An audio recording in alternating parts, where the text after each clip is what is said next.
Hi everyone, I'm Larry Levin, President of Trading Advantage, and welcome to our Trading Advantage Mastermind call. This is where the Trading Advantage coaches and I discuss what's happening throughout the trading day.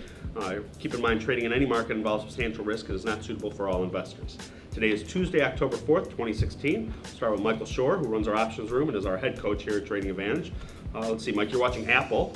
We were talking about before we started the call. Everybody says things are rosy, but maybe you think otherwise? Yeah, and so the way that I'm looking at this, and this is kind of one of these things where the technicals make sense, and then the fundamental story that I put together behind it, kind of dovetails with that. Typically, I don't like to do trades based, unless it's a very macro thing, like I think that we'll be talking about with the pound, that on fundamental things, just because I know that I don't know as much as all the analysts out there, and to try and make technical calls on a specific company, I think is kind of a fool's errand. But anyhow, so everything that you see about the iPhone 7 is, oh, it's sold out, there's so much demand, so little supply, good luck, here's a map to try and figure out where you can go and stand in line and get it.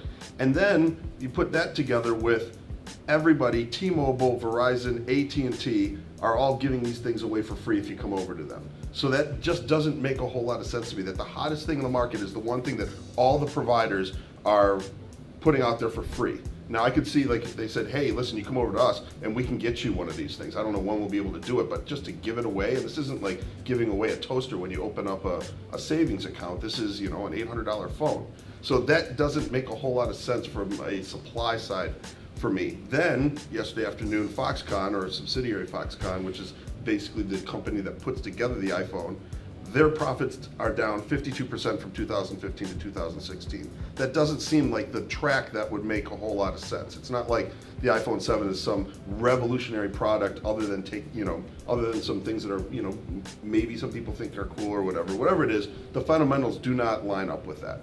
So looking at, and you're like, okay, I want to look for a reason to fade Apple. You look at the chart on Apple, and it's really not that, it's not bearish at all. But if there's going to be a chink in the armor, what about looking at one of the people that supply them? Because they're the ones, they're actually more volatile with the forward tracking of Apple than they are. So we looked at Broadcom, AVGO. They have a 3-year contract that they signed, I think, in April or something like that, a 3-year contract for basically their RF components, which is essentially their antennas. And they're setting up a signal that by itself is a compelling one for us, but put that together with the Apple story, and you have something that comes up. It actually did not trigger yesterday. We were looking at it. We were trading 170.07 before I walked in here. The trigger price to short this thing is at 169.49. So we're looking at something going out just about 3 weeks. The 160, 162 half, 167 half broken wing butterfly. So buy one, sell two, buy one. Right now it's trading about 90 cents to $1. So if we go to 62 half, which is right around where the 50% confidence interval of where the implied volatility is telling us where it's going to go, you're looking at 4 to 1. Do you so you thought that it's AVGO, right? Yes. Apple Victor GO, okay. And there was look almost bearish on the chart even without that Apple situation. By itself it was, it's setting up, it's not a perfect setup for a T-bone, but it's pretty good. One that Charlie would kind of, say, hey, Mike, watch out for that, but we were able to take a couple more liberties over with options than just shorting the stock.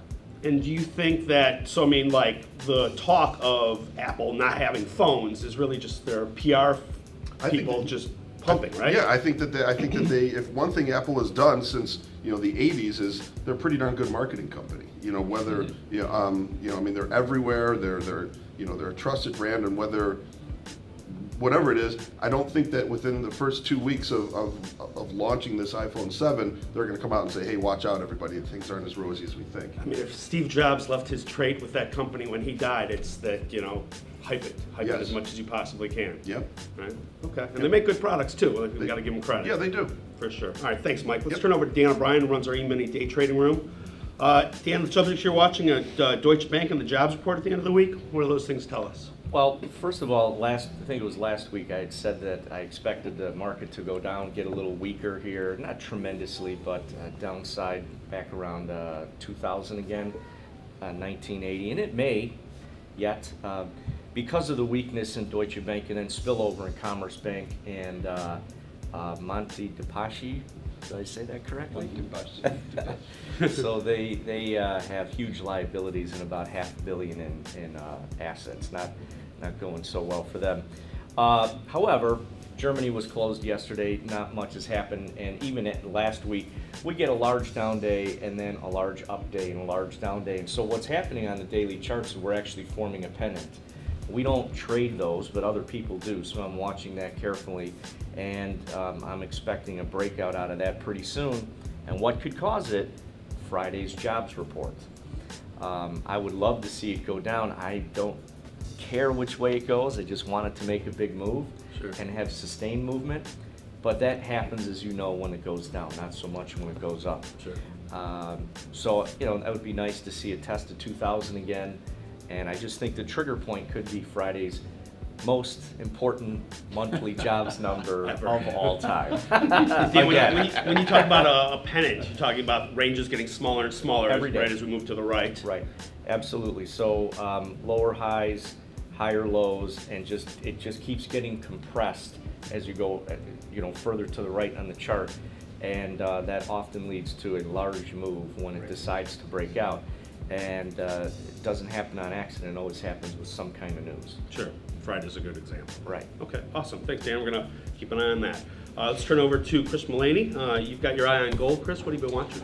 I do. We've been just kind of trading a little bit range bound, moving a little bit lower for the last few days. And as I was coming in and looking at my charts, I had 13.05 half as a contract low. And in the blink of an eye, it just broke through that, fell out of bed. And already in a lot of the other markets aren't even open yet. We've caught two signals. This thing is just shot down, shot down, shot down. The last time I checked, we were trading 1293.40. Really? And I was just exiting a position. So in the room, we took a smackdown short and we took a second chance short with the two trades. I'm already up about $930 right now. So Nice signals. I'm going to be telling a lot Back of to people bed. I'm telling a lot of people to go home. Time to mow the lawn. Those are some great signals. That's terrific. Do we know when the last time gold was down below 1,300? It's been a while, right? I think it's been a while, yeah. I can look They've that up for defended you, it but I don't twice have it pretty exact. aggressively. Yeah. This is the first time they've breached and held. Interesting. It'd be interesting to see if people come in and buy, right? I mean, usually we saw that correlation of stock market going up, right, which is what's happening right now, and gold going down. But it, kind of been moving together a little bit. Maybe they'll go back to the way they normally are. We'll see. All right, Chris. Well, good luck with. Hopefully, we'll see more of those the rest of the week. Yeah, definitely. First home run of the season. Nice. I like that. Let's turn over to Charlie Lewis. He runs our currency room. Charlie, you say Theresa May has drawn a line in the sand, and we're approaching levels we saw right after the vote. What's that going to do for us? And I guess what everybody's talking about is the lowest in the British pound in the last 31 years, from what I hear. Yes, indeed. And we're printing those numbers right now. As a matter of fact, because I love to trade from a contrarian standpoint, we just took a small buy signal in the British pound at the 127.50. Round numbers, by the way, in these markets seem to have some sort of value. I don't really understand what the value is, but markets do coalesce, and perhaps because of the option changes that are associated with round numbers, and so the option expiration levels that are used, perhaps round numbers make some sense. But in any case, the 127.50 held quite nicely. This is new lows for the pound, by the way, on this particular move. Due mostly because Theresa opened the door to 10 Downing Street the other day and said, hey guys, end of March is when we're actually going to do it. So she's made the initial announcement, which has created some excitement in the market. Now, the only comment that I will add to that is if this were exclusive to the pound, the drop were exclusive to the pound, it would be of interest. What is of much greater interest to me is the fact that all of the currencies are significantly lower. Sure. Meaning the United States is the best house in a poor neighborhood, in a bad neighborhood. All right, so Danny talked a little bit about the employment report. Tomorrow we've got the ADP report. My expectation, and that's all it is, an expectation, because there's no way that any of us around the table or anywhere else in the world can predict the future, by the way. So my expectation for tomorrow is in the neighborhood of 171,000 jobs created by ADP, which is a number that generally I like to trust because it's fact-based as far as I can tell. And I'm looking for an upside surprise on Friday, meaning that there will be continued strength in the dollar. So ADP is 171, and we'll be north of that on Friday? We will be either at that level or above it. Gotcha. Is my expectation. So ADP That's- won't miss? No, they Gotcha. won't. Econo Day has Friday's number at 168,000, and if you're right, and currencies are depreciating against the dollar, and we go over on Friday, that's going to be very bad for equities. Absolutely. That's good, that'd be good for volatility. So if Theresa May says that end of March, right, so basically April 1st, we're 6 months Yes. away, what does that mean? What happens then? What that meant to me when I heard the announcement over the weekend is that they're now they're going to start backfitting all of the program, so that they've announced the end result. So now they're going to try to backfit all of the stuff that they need to do. And I think that the British in general are probably fairly well advanced in terms of what they are looking for. They're looking for a truly, significantly more open commercial relationship with the world than they have enjoyed up to now because of the restrictions that the European Central Bank and a variety of others have put on them. By the way, as a corollary apropos of nothing, the Portuguese government's sovereign debt is in the process of being downgraded to a level which is below the acceptable by-program levels for the ECB. Meaning, if the Portuguese government's debt gets downgraded one notch, the ECB will not be able to purchase any more Portuguese sovereign debt, which is Interesting. quite interesting. That is interesting. That's Charlie Lewis, who runs our currency room, everybody. He's also our international expert. Thanks, Charlie, we So you're appreciate saying that. the ECB is going to change their rules on what they can buy? They may soon. very well change that. That's what's gonna happen, right? Yes, absolutely, absolutely. Right, this no more until we change it. Let's turn over to Charles Moon, who runs our equity room. Charles, you're watching SPY and the 50-day moving average, and you say that's significant. Why don't you tell us about that? It's significant because in recent trading sessions dating back to mid last week, it's actually provided a key ceiling point. It's almost to the tick.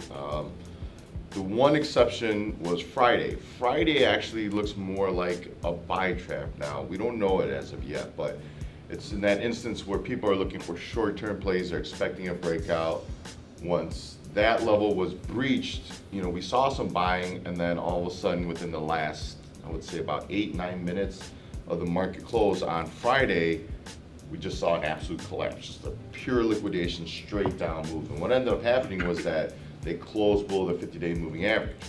We followed up yesterday, it was a gap and go type of day. We gap below and then we move lower. And generally speaking, that's a bearish sign. So we've seen resistance.